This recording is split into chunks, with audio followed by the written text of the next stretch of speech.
Magbubutas tayo nitong nozzle or burner kung tawagin. Dito lumalabas yung hangin at ito rin yung nagbibigay ng apoy sa Calandrias oil. Dito magbubutas tayo ng 8 butas dito. Gagamitin natin ng 1.5 mm na bala ng drill bit. Tapos ito naman may tanda ko dito. Dito sa taas mabutas din tayo ng 8. Tapos dito sa baba 8. Na ang gagamitin natin 1.5 saka 2 mm. Ito yung pinakataas niya. Yan. Kukuha kayo ng sukat na yan. Galing sa taas 2 cm. Mabutas kayo. Simula dito sa taas hanggang dito sa butas 2 cm. Tapos itong butas na ito, dito kayo mabutas sa baba. Masukat naman kayo dito. Pag ganun. 2 cm din galing dito sa baba. Ang butas dito 8. Gamitan niyo ng 2.5. Dito naman sa taas 1.5, 8. Dito sa pinakatop yan, 8 din na 1.5 yung gagamitin ninyo. Tapos dito sa gitna 4. 2.5 yung gagamitin natin na bala ng drill bit. Yan. Tara mga ka-DIY, butasan na natin. Pakita ko sa inyo kung paano magbutas. Let's go! Ang gagamitin ko diyang drill bit, 1.5 mm yung sukat niya, yung pinakalaki ng drill bit.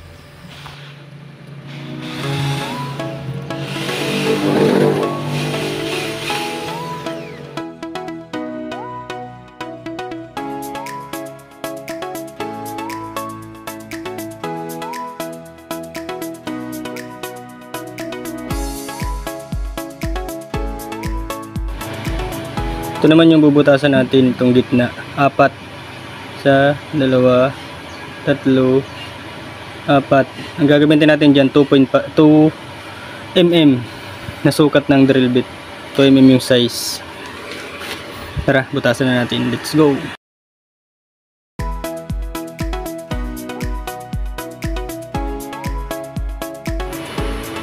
Ang sunod nating bubutasan itong pinakatap 8 sa 2, 3, 4, 5, 6, 7, 8 butas. Ang gagamitin natin na drill bit yung sukat, yung size 1.5 mm yung pinakatap nya.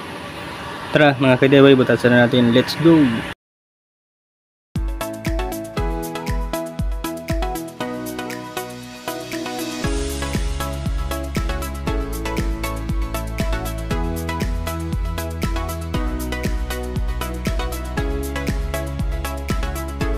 Okay na mga ka-DIY, na butasan na natin itong nozzle or burner ng Calandrias oil. Yan. Dito sa baba 8 yung butas niyan, 8. Ayan. 1, 2, 3, 4, 5, 6, 7, 8, 8. Ang ginamit kong drill bit dyan o yung bala ng barina, ito 2 mm yung sukat ng barina na ginamit ko dyan. Ang sukat naman yan galing sa pinakababa. Nakaganyan kasi yan. Ito yung ilalim, ito yung pinakatap. Kung kukuha kayo ng sukat galing sa baba. Ayan, 2 cm yung butas galing dito sa baba. Doon kayo kukuha ng sukat. 2 cm na 8 piraso, 2 mm yung butas. Ito naman sa pinakatap nya. Yan. Ayan yung pinakatap. Ang ginamit ko dyan bala ng drill bit o yung bala ng barina 1.5 mm 8 piraso. Hindi siya naka-straight, naka-slanting siya, nakapaganyan siya para maganda yung bigay ng apoy. Dito naman sa sumunod dito, ang sukat niyan galing, kung kukuha naman kayo ng sukat sa taas din, 2 cm din yan. 8 piraso na bala ng 8 piraso na butas. Na ang sukat ng bala ng barina ito 1.5 mm ito. Ito yung ginamit natin, 1.5 na 8 piraso na butas. Hindi rin niya naka-straight na pa ganito. Naka-slanting siya pataas para yung bigay ng apoy niya pataas. 8 piraso na 1.5. Dito naman 2 mm 4 na piraso. Naka-straight yan. Naka-straight ganyan siya. Dito pala sa baba 2 mm sukat, ano ito, Ayan o. Isang straight.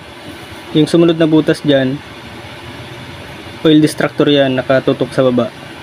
Yung sumunod, straight. Yung sumunod, nakatutok sa baba. 4 na nakatutok sa baba yung butas.